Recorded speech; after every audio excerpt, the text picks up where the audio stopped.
নতুন pay scale বাস্তবায়ন নিয়ে যা জানা গেল। দর্শক বন্ধুদের জন্য আজ থাকছে নবম পে স্কেলের বড় আপডেট। সম্পূর্ণ তথ্য জানতে ভিডিওটি শেষ পর্যন্ত দেখুন এবং নিয়মিত সরকারি বেতন কাঠামোর খবর পেতে এখনই পে স্কেল নিউজ 0.2 চ্যানেলটি সাবস্ক্রাইব করুন।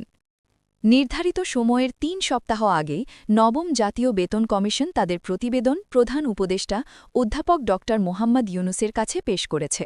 গত ২১ জানুয়ারি বিকানে রাষ্ট্রীয় অতিথি ভবন যমুনায় ২৩ সদস্য বিশিষ্ট এই কমিশন প্রধান জাকির আহমেদ খানের নেতৃত্বে প্রতিবেদনটি উপস্থাপন করে। প্রতিবেদনে সরকারি কর্মচারীদের জন্য ২০টি বেতন স্কেলে বেতন নির্ধারণের সুপারিশ করা হয়েছে।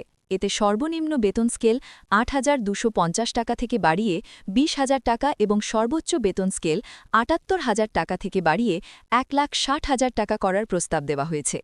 বেতন কমিশনের সুপারিশ বাস্তবায়নে বছরে অতিরিক্ত প্রায় ১,০৬,০০০ কোটি টাকা প্রয়োজন হবে বলে জানা গেছে। বর্তমানে প্রায় ১৪ লাখ সরকারি কর্মচারী এবং ৯ লাখ পেনশনভোগীর জন্য সরকারের বার্ষিক ব্যয় ১,৩১,০০০ কোটি টাকা। কমিশনের প্রস্তাব অনুযায়ী সরকারি কর্মকর্তা-কর্মচারীদের বেতন ১০০ থেকে ১৪৭% পর্যন্ত বাড়তে পারে।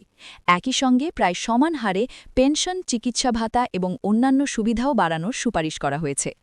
তবে সরকারি চাকরিজীবীদের বেতন প্রায় ২.৫ গুণ বাড়ানোর প্রস্তাব নিয়ে অন্তর্বর্তী সরকারের উপদেষ্টা পরিষদের সদস্যদের মধ্যে মতভেদ দেখা দিয়েছে।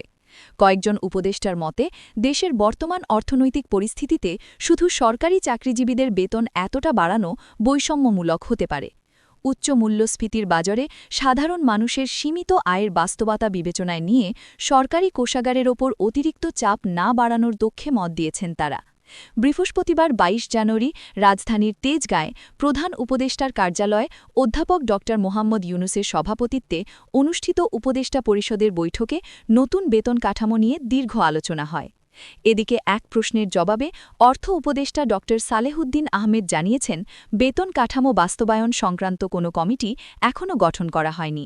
তিনি বলেন, কমিটি গঠন হলে বাস্তবায়নের কাজ শুরু হবে, তবে বেতন বৃদ্ধির অতিরিক্ত অর্থের যোগান কিভাবে দেওয়া হবে সে বিষয়ে তিনি কোনো মন্তব্য করেননি। উপদেষ্টা পরিষদের ওই বৈঠকে নতুন বেতন কাঠামো বাস্তবায়নের পদ্ধতি নির্ধারণে একটি কমিটি গঠনের কথা থাকলেও শেষ পর্যন্ত তা করা হয়নি। ফলে বর্তমান সরকারের মেয়াদে নতুন বেতন কাঠামো বাস্তবায়ন প্রায় অনিশ্চিত হয়ে পড়েছে।